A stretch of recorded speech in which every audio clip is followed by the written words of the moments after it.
প্রতিটা সৃষ্টি আল্লাহ পাকের এক একটা মেসেজ দেয়। ঠিক মেয়ে মানুষও একটা মেসেজ দেয়। কি মেসেজ? আল্লাহ পাক মানুষকে সবচেয়ে সুন্দর করে সৃষ্টি করেছেন, আর মানুষের মধ্যে মেয়েদেরকে সবচেয়ে বেশি সুন্দর করে সৃষ্টি করেছেন। আল্লাহ পাকের সবচেয়ে সুন্দর সৃষ্টি হচ্ছে মেয়েরা, এবং তারা খুব নরম হয়, নরম, প্রজাপতি ধরার মতো। প্রজাপতিকে ধাপ করে ধরতে পারবেন না আপনি, শক্ত করে ধরতে গেলে প্রজাপতি নষ্ট হয়ে যাবে, মরে যাবে। প্রজাপতিকে কোমল ভাবে ধরতে হবে। ঠিক মেয়েদের সামনেও আপনার কোমল থাকতে হবে, বেশি হার্ড হতে যাবেন শেষ। আমি আপনার গার্লফ্রেন্ডের সামনে কোমল হতে বলি নাই, আপনার ওয়াইফের সামনে হতে বলেছি। কোমল থাকলে আপনি জিতে যাবেন। দেখবেন দুনিয়ার চিল্লা ফাল্লা করছে আপনার বাসায়, আপনি চুপচাপ আছেন পাহাড়ের মতো, কোমল আছেন। 5 মিনিট পর দেখবেন নিজেই ঠান্ডা হয়ে এসে বলছে আচ্ছা সরি, ভুল হয়ে গেছে। আর যদি আপনি চিল্লা ফাল্লার কাউন্টার দিতে যান, তাহলে দেখবেন সুটকেস গোছানো শেষ, বাবার বাড়ি চলে গেছে। ডিল করা খুব ডিফিকাল্ট। এখানে আপনাকে খুবই সবরের পরিচয় দিতে হবে। আল্লাহ পাক বোঝার তৌফিক দান করুন। আর আমরা মা বোনদেরকে রিকোয়েস্ট করব, 4টা মূলনীতি মেনে কাপড় চোপড় পরবেন। আপনার কাপড়টা এমন হবে না যেই কাপড়টা পরলেও অঙ্গ প্রত্যঙ্গ দেখা যায়, বোঝা যায়, এমন হবে না। কাপড়টা এমন হবে না এত টাইট ফিটিং যে আপনার অঙ্গের উঁচু নিচু অবয়ব বোঝা যায়, এমন হবে না। কাপড়টা এমন হবে না যেটা অমুসলিমদের পোশাক, আর কাপড়টা এমন হবে না যেটা পুরুষদের পোশাক।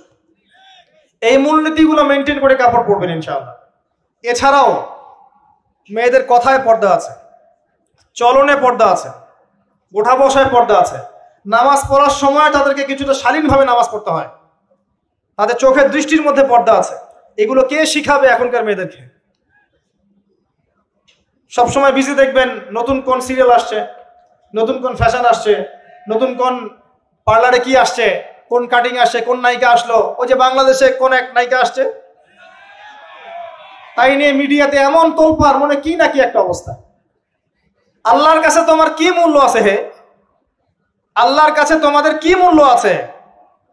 তোমরা কি 5 ওয়াক্ত নামাজ পড়ো? তোমরা কি পর্দা করো? তোমাদের মধ্যে হায়াবোধ কিছু আছে? তোমরা মানুষকে ভালো কিছু শেখাও, সমাজকে ভালো কিছু দাও, শালীন কিছু দাও। আল্লাহর কাছে তোমাদের কি মূল্য আছে? নবী সাল্লাল্লাহু আলাইহি ওয়াসাল্লাম তো জাহান্নাম দেখে সেই কথাটাই বলেছেন, আমি জাহান্নাম দেখে আসলাম, সেখানে বেশিরভাগ অধিবাসী হচ্ছে মেয়ে, নারী। কি কারণ?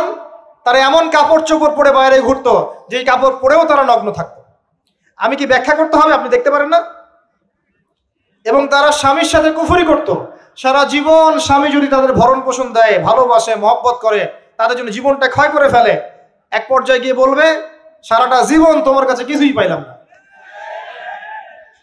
বাস্তব। এগুলোর কারণে মেয়েরা বেশি বেশি জাহান্নামে যাবে, এবং তারা মানুষ মারা গেলে মাতম করে, বুক পিঠ চাপড়ায়, এই কারণে যাবে, এবং তর্ক লাগলে অভিশাপ দেয় বেশি, এই কারণে যাবে। আল্লাহ পাক আমাদের মা বোনদেরকে হেফাজত করুন।